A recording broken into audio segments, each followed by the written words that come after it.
بسم اللہ الرحمن الرحیم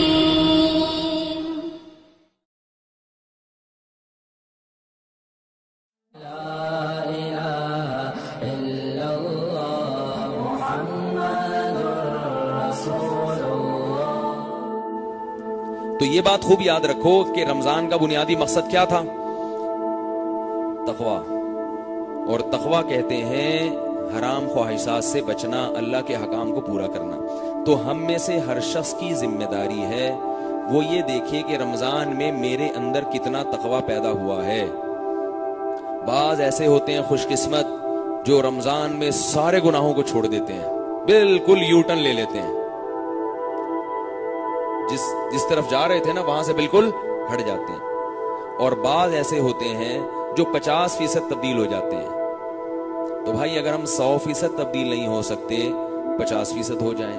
50% مشکل ہے، 25% ہو جائیں، 10% ہو جائیں، 5% ہو جائیں، 1% ہو جائیں۔ پتہ کیسے چلے گا کہ 1% تبدیلی آ گئی ہے؟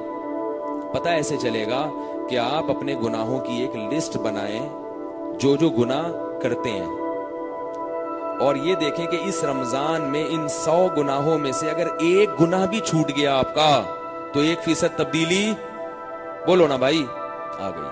اور اگر ایک بھی نہیں چھوٹا تو جیسے چلے تھے وہیں کے وہیں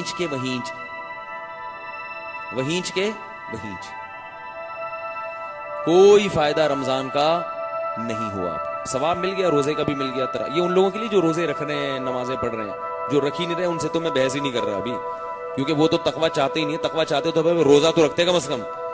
جو روزے دار ہیں ان کی زندگی سے اگر ایک گناہ بھی چھوٹ گیا تو رمضان کا بہت بڑا مقصد حاصل ہو گیا۔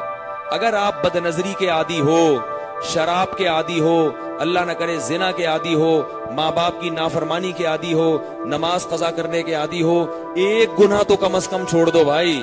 داڑھی کاٹنے کے عادی ہو، ایک گناہ تو چھوڑ دو کہ شراب سے توبہ کروں گا میں اس رمضان میں، زنا سے توبہ کروں گا میں اس رمضان میں، بد نظری سے توبہ کروں گا میں اس رمضان میں، والدین کی نافرمانی سے توبہ کروں گا اس رمضان میں۔